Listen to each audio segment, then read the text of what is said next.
एक रहस्यमयी मौत का अंतिम अध्याय।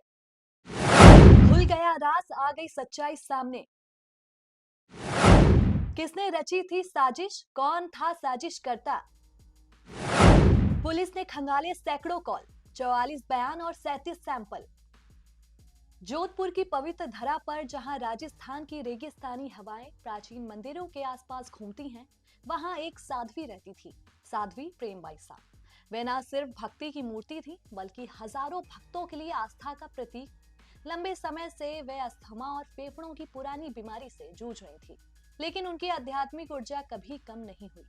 18 दिन पहले 28 जनवरी 2026 को उनकी अचानक मौत ने पूरे शहर को हिला दिया। सोशल मीडिया पर अफवाहों का तूफान उठा। क्या ये हत्या थी? क्या कोई साजिश थी? क्या कोई जहर था?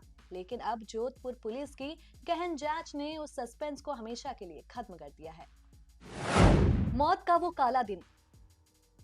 सुबह की पहली किरणें अभी उग ही रही थी कि साध्वी प्रेमबाई सा अपने आश्रम में अचानक से बेहोश हो गईं। उनके आसपास के लोग घबराए हुए थे, जिसके बाद उन्होंने तुरंत एक नर्सिंग कर्मचारी देवी सिंह को बुलाया। उसने उन्हें इंजेक्शन लगाया, एक ऐसी दवा दी जो शेड्यूल एच कैटेगरी की थी, यानी बिना डॉक्टर्स के पर्चे के नहीं दी जा सकती। लेकिन देवी सिंह खुद इंजेक्शन लेकर आया था और कुछ ही देर बाद साध्वी की सांसें थम गई।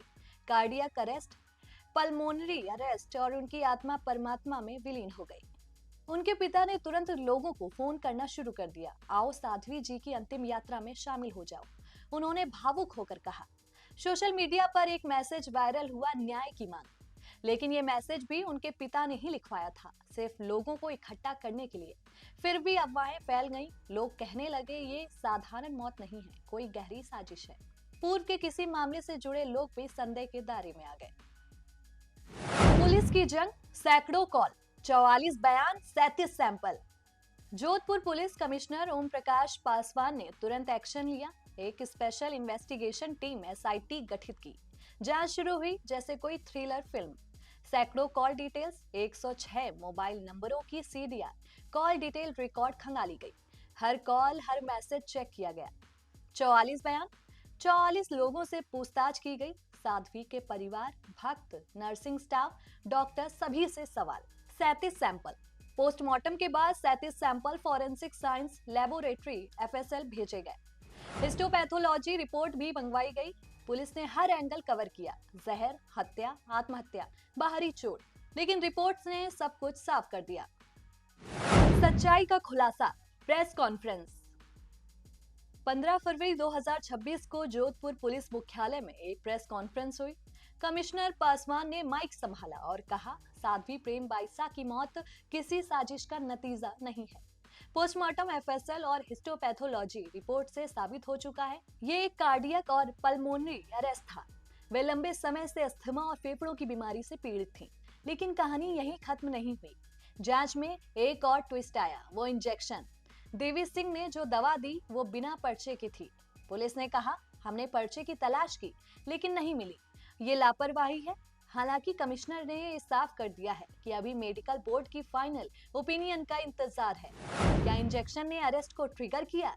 ये स्पष्ट होगा, लेकिन मौत विष या हमले से नहीं हुई। साध्वी के पिता पर भी सवाल उठे, लेकिन पुलिस ने उन्हें क्लीन चिट दे दी। वे भावुक थे, कोई आपराधिक रोल नहीं। सोशल मीडिया का तूफान और सच्चाई की जीत। 18 दिनों तक शहर गूंजता रहा। ट्विटर, फेसबुक, इंस्टाग्राम, हर जगह थ्योरीज। कोई कहता ये राजनीतिक साजिश है, कोई कहता आश्रम में छिपा राज है।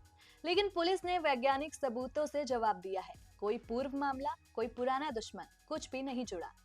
अब साध्वी प्रेमबाई सा की कहानी एक सबक बन गई है। भक्ति की राह पर चलने वाली एक महिला जो बीमारी से लड़ी, लेकिन आखिरकार प्रकृति ने उन्हें अपने पास बुला लिया। जांच अभी पूरी बंद नहीं हुई है।